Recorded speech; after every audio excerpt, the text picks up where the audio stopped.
भाई साहब सबके प्रणाम। हम गांव वाले रिपोर्टर बोलते हैं और गांव वाले रिपोर्टर आप सबके बीच में एगो बहुत ही पॉपुलर पर्सनालिटी के लेके आयल बने, जिनके बल्कि हम कहीं तो उत्तर प्रदेश तो छोड़ा, यूपी, बिहार, नेपाल, बंगाल, कहाँ कहाँ कहल जा, हर जगह इनके शॉर्ट वीडियो देखल जाला। जी हाँ, हम बात करते हैं गोरखपुरिया भौजी के, जिनके बारे में तमाम लोग जानल चाहता लेकिन जानकारी नहीं बा। यही लिए गांव वाले रिपोर्टर एक्सक्लूसिव इंटरव्यू करे अले हैं कि गोरखपुरिया भौजी कहाँ के रहे वाली है, उनके लाइफ स्टाइल का बा, इतना फेमस हो गई बड़ी, उनके कैसन लगता। भौजी नमस्ते, का हाल चल बा? बहुत बढ़िया, नमस्ते। बहुत बढ़िया बानी हम। अच्छा ये बताओ गोरखपुरिया भौजी कैसे बन गई तू? अब गोरखपुरिया भौजी हमार देवर लोग बना देला हमें, तो हम कैसे का करी। शुरुआत आप कैसे कलनी और आपके जो रियल नाम है उ का बा तनी बताई। हमार नाम रिंकी राय है।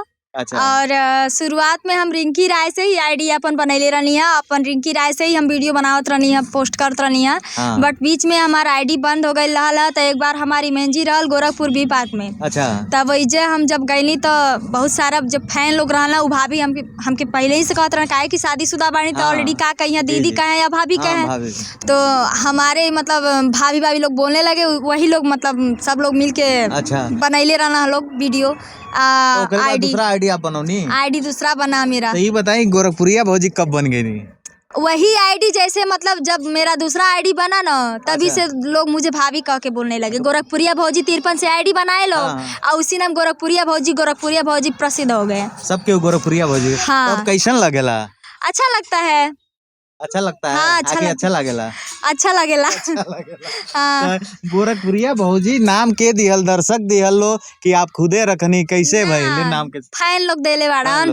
हाँ, फैन लोग देले बाड़ा हमरा के नाम गोरखपुरिया भौजी। हाँ। तो गोरखपुरिया भौजी तो हमके लगा था आपके जीवन में एगो बड़ा बदलाव लेके आइल बाटे। हाँ, बदलाव तो बटले न बा, काहे कि गोरखपुरिया भौजी मूवी ज्वाइन कर लेले बाड़ी। हाँ। अब मूवी में गोरखपुरिया भौजी फिल्म में आई है। फिल्म में आयल बानी। आज शॉर्ट एक घंटा के, आधा घंटा के, 1 घंटा के वीडियो भी, शॉर्ट मूवी भी आ गइल बा। कई गो मूवी आ गइल बा। एक ठो एल्बम भी बनैले बानी, देखा गाली मत दो। अरे वाह भौजी। एल्बम भी बनैले बाटी, एक्टर किस भैया के साथ है, आप लोग देख सकेली। अच्छा। और वैसे भी मतलब माता रानी के भी गाना कई ठो शूट कैले बाटी। तो कैसन लगेला आप जब रास्ता में चले नहीं लोग आपके पहचान लेला? था अच्छा लगेला।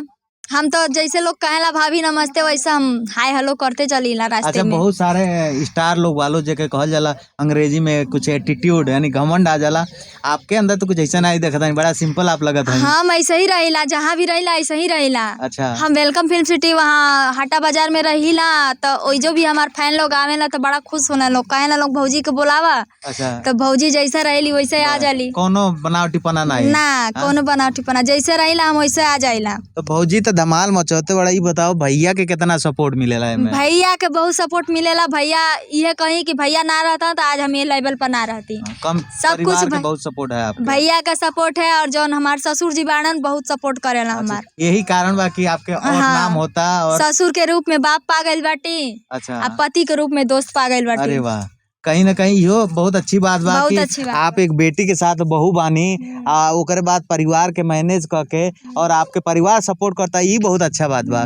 तो भोजपुरी में जो अपने दर्शक लोग के आप बोले नहीं तो तनी बोल के बताई, तबे ना लोग का बताइए। हमारे देवर पहुना लोगन हमारी रिपोर्ट वाला न्यूज सुन के लोगन बताइए हम इंटरव्यू कैसन देले बानी। अब तो जानते बाड़ा गंवार भौजाई आ गंवार सब कुछ मतलब अब पिक्चर बनावतानी जोगाड़ी और दिया और बाती और तलाक एक प्रेम कथा, और में सब में भौजाइया का रोल बा, कहीं आइटम सॉन्ग नहीं खे हमार। अच्छा। हाँ, हमके भौजाई आप घरेलू रोल कई चाहे नहीं, जो में परिवार संस्कार होके वही टाइप के रोल कई चाहे। हमके कहीं से भी सर आवेला ऑफर तो हम बस एक वहाँ पे रखीला ऑफर किया, तो हमें महतारी का रोल चाहिए। अच्छा। या तो हमें भौजाई का या तो बहन का रोल चाहिए, काहे कि हमें हीरोइन का रोल ना चाहिए।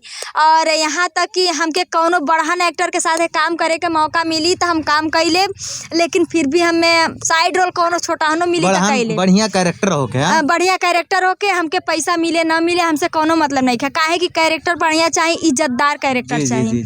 और हम घर परिवार के साथ देखल जा सके। हाँ, काहे कि एल्बम बनैनी एक तो देखा गाली मत दो। बड़ा अपने घरे गाड़ी सुननी, हम एल्बम बनावे के मने ना करेला। हाँ, बड़ा गाड़ी सुननी अपने घरे। देखा गाड़ी मत दो, घरे गाड़ी सुने के पड़ल। घरे ही गाड़ी सुने के पड़ल। केहू ना गाड़ी दिहलस, बस थोड़ा सा ऐसा। हमारे मतलब हमार सास जौन बाड़ी उ हाँ मतलब थोड़ा सा देखली परिवार में होला हाँ थोड़ा। एक दिन गरियली बिहान हाँ। भइले से मतलब ना गरियली कहते अच्छा। ठीक बा बढ़िया बा।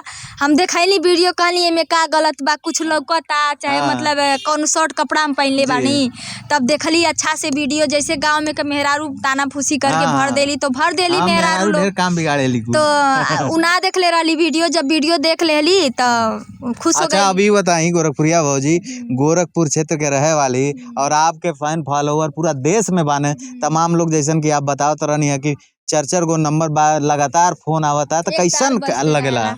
हम फोन मैसेज के बारे में एक गो हम न्यूज देहल चाहता नहीं कि आप लोग इतना एक तार काहे फोन में करीला। एक तार ऐसे फोन करवा लगन तो बैटरिया मोबाइलवा के हैंग हो जाई फट जाई तो इतना फोन मत कइल करलन। जेकरा के पिक्चरे में मूवी में काम करे बा जे कलाकार बा उहे खाली फोन करे और बाकी भौजाई से मिले के बाद वेलकम फिल्म सिटी हाटा बाजार पे आओ भौजी तोहार वैसे मिल जाइए। अच्छा भौजी मिल जाए मनो कोनो हाँ, दिक्कत नहीं बाटे। ना दिक्कत ना हाँ। कौनो पैसा वैसा ना लेली भौजी मिले हाँ। खातिर ठीक बा और वीडियो भी बना ली हन ऐसन बात नहीं खा। हाँ। हाँ तो भैया ई गोरखपुरिया भौजी और बड़ा मिजाजी लगली, बड़ा अच्छा लगल इनसे बतिया के।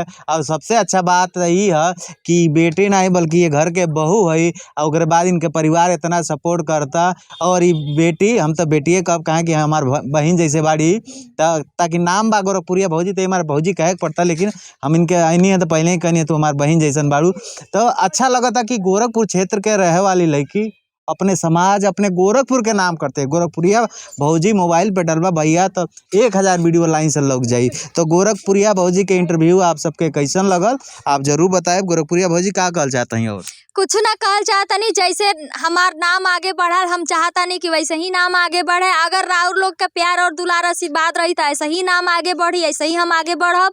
और तब तक के लिए जय श्री राम। बहुत बहुत धन्यवाद। गोरखपुरिया भौजी से बतिया के मिल के बड़ी अच्छा लगल। हमारा नाम विष्णु प्रभाकर, हमारे कैमरा के पीछे अभय राव।